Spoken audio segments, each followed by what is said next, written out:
Hey, welcome back. Thanks so much for joining me again today. I want to teach you another great trick from modern coin magic.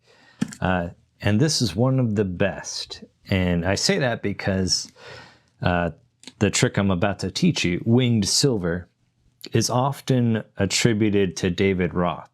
So if it was good enough for David Roth, it's good enough for me. And you should probably learn it as well. Now, I think it's safe to say maybe Roth was the most important person to make this trick as well known as it is. And for that reason, a lot of people think he created it, but he definitely improved upon the handling, which I'll get into after I teach it as described in the book. But another version you should really check out is Ponta the Smith from the DVD that came out in 2009, Sick. That handling is so elegant and well choreographed. It's well worth your study. Both David Roth's improvements and Ponta the Smith's improvements. But first, let's get into how the routine looks as it's written in Bobos.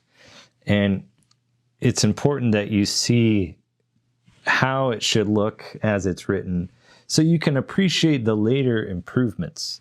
And that's the benefit of studying these old routines. You have to go back to the origins to understand why people did the things they did and how they improved stuff.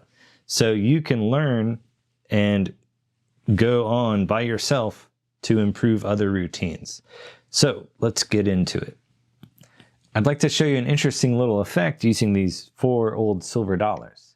Now, if you were here, I'd invite you to inspect these for yourself. You'd find nothing unusual or out of the ordinary. Well, maybe not with this one. See, this is the leader coin. It has an unusual effect on the other 3 coins. I'll show you what I mean. I'll leave the leader coin over here in my left hand.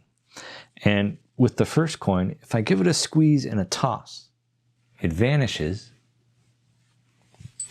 but then reappears over on the left with the leader coin. So that's coin number 1 and the leader coin on the left. Now the second coin, just the same, I give it a squeeze and a toss. It vanishes,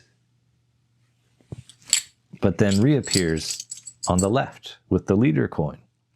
So that's coin number 1, coin number 2, and the leader coin over on the left. Finally, the last coin. Give it a squeeze and a toss. And finally, it appears over on the left with coin number 1, coin number 2, and the leader coin. It's interesting. So that's the basic handling of winged silver as it's written in modern coin magic. So to get into the routine, turn to page 149. Now there on page 149, you'll see a basic method using an extra coin.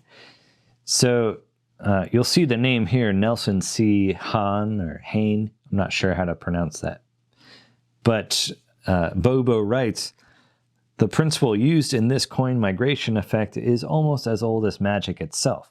It has been used in various forms by magicians for so long it is considered basic and standard. So while he's sort of crediting Nelson C. Hain, he's also saying this trick is so old, no one remembers, who invented it. It's considered standard. So to begin the effect, you need 5 coins, 5 silver dollars or half dollars. And like many coin tricks, we're 1 ahead. So let's get into the basic handling. To begin, you're just going to be palming one of the coins as you can borrow these coins. That's another great thing about this routine. It can be impromptu. I wouldn't use anything smaller than a quarter, but you technically could use pennies or nickels, but that's up to you. And another great thing is this trick can be done all in the hands in a stand-up situation. So Bobo mentions that in place of a table, you could have an audience member hold these coins. So either way, you have the coins or you're borrowing these coins. You display them on your left hand, and you're going to do the utility switch, which is also in Bobo's described in the first chapters.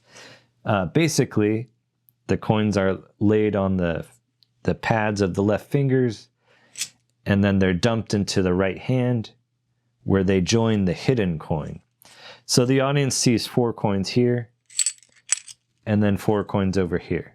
So a close-up view of that would, you have the hidden coin in your right hand, they see 4 coins in your left hand, you dump everything except for 1 coin, and then they see 4 coins again in your right hand. So again, that's 4 coins here, and then 4 coins here. The utility switch is such a useful move. You're effectively showing both of your hands empty and only 4 coins, because it's assumed that if you have 4 coins here, you're showing someone over here, and then you dump them over and show over here. It's assumed there's nothing else in your hand. You're showing 4 coins, once on the left, once on the right.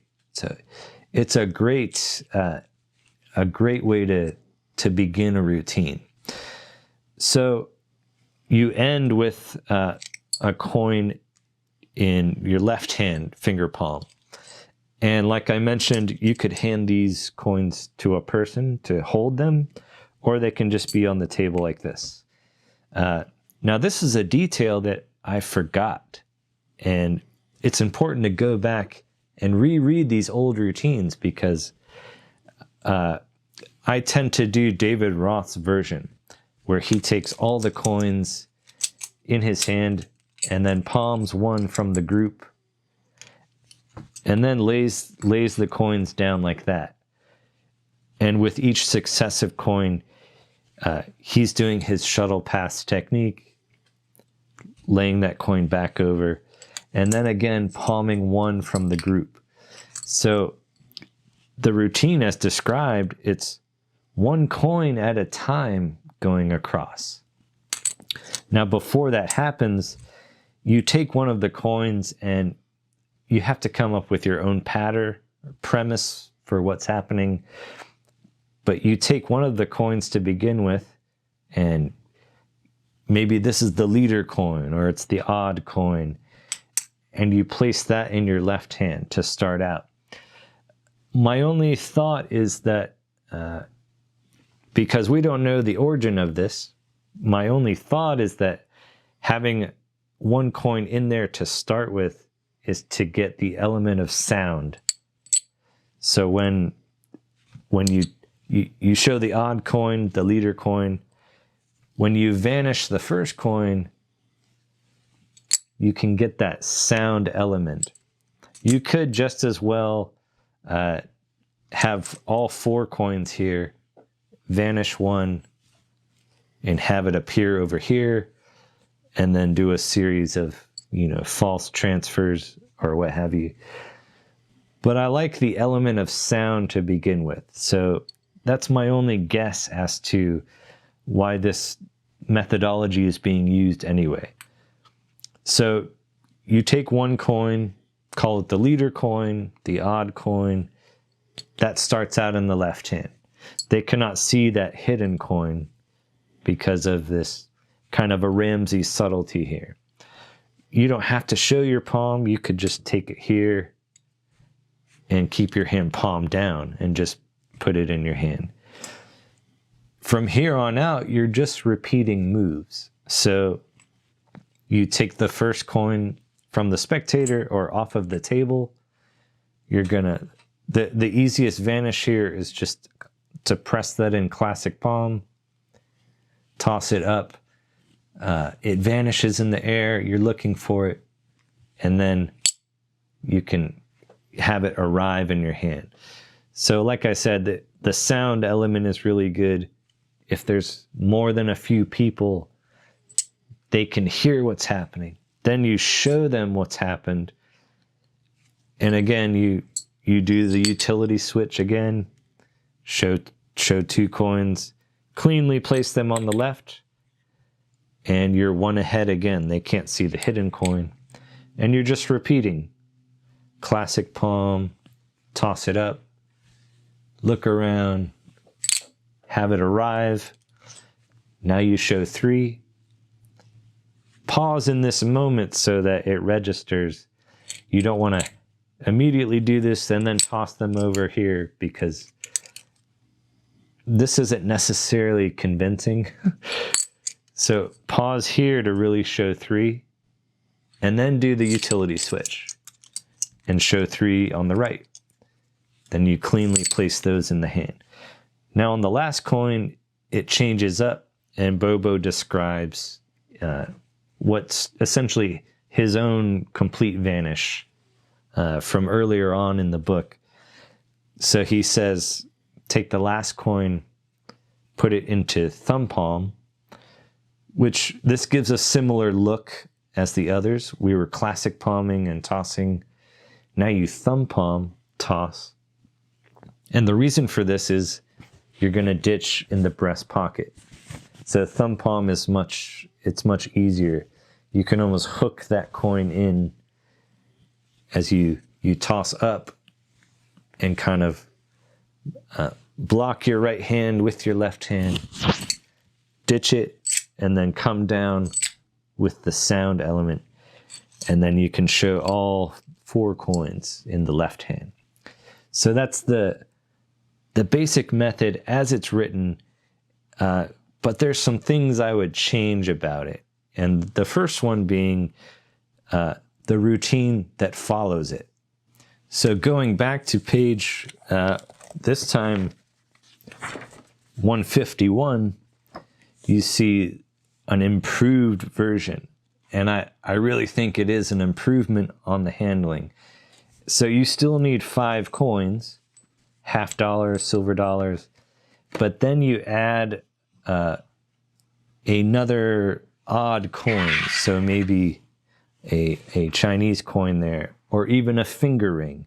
This could be anything that's interesting. And so the reason I think this is better is it immediately elevates the effect to be something other than the coins traveling. Because like I mentioned, it's difficult to create patter for that. Well, why are these coins traveling across? Because remember, you've taken one of the coins and you just called it the leader coin.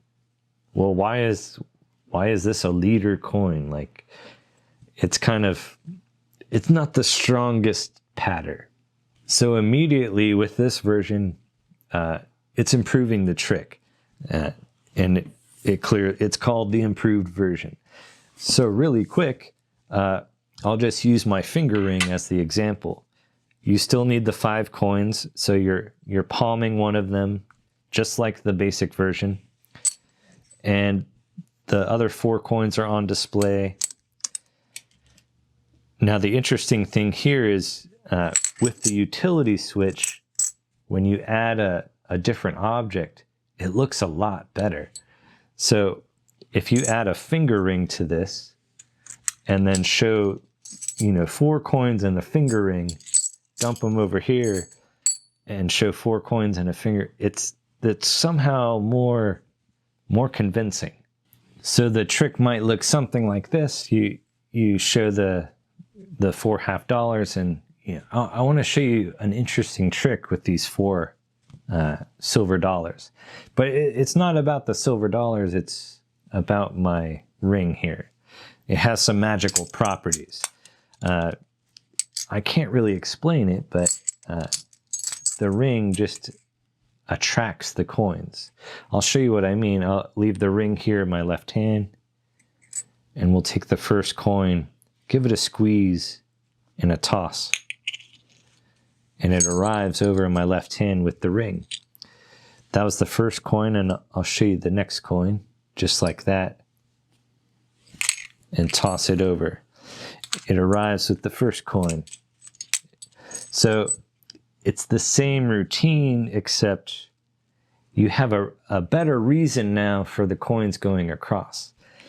And Bobo says to do it exactly the same way with 5 coins, but I don't think you need 5 because we've added a new element, so why can't we take away an element?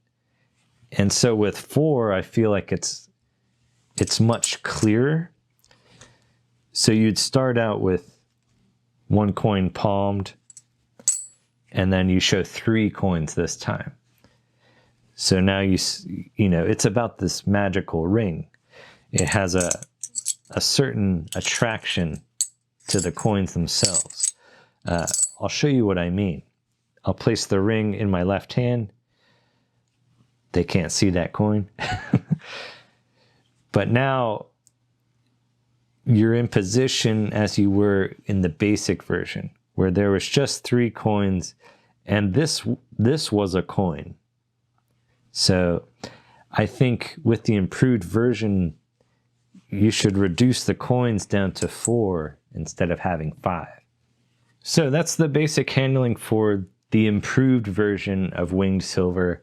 And like I mentioned, I think adding that extra object makes it a much better routine. And you can get creative with whatever that object is. Like I'm always wearing my finger ring, so that's easy to add in.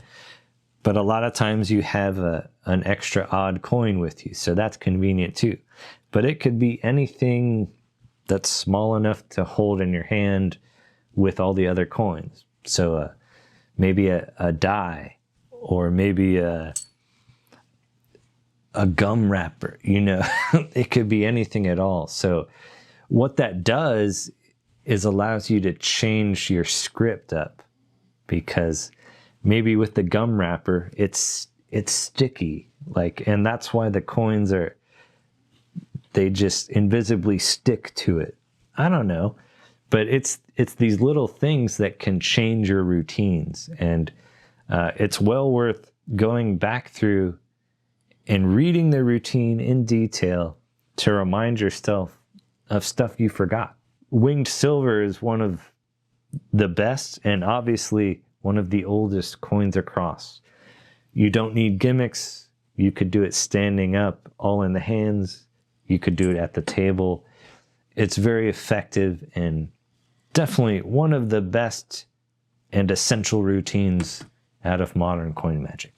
So that's it for today's video. I hope you enjoyed it. Maybe this was a refresher for you, or maybe this was an introduction to what's in modern coin magic. So this is a book you should definitely pick up. It's maybe not the best beginner book, but that's part of the reason I'm making these videos, is so you can see these routines as they're written and see what they kind of look like. So I hope you enjoyed that. Let me know in the comments, what's your favorite routine from modern coin magic? Because I'm going to be going through here at random. I don't want you to know what's coming next, so, but give me your suggestions for your favorite routines. I thank you for watching. Thank you for being here, and have fun. I'll see you on the next one.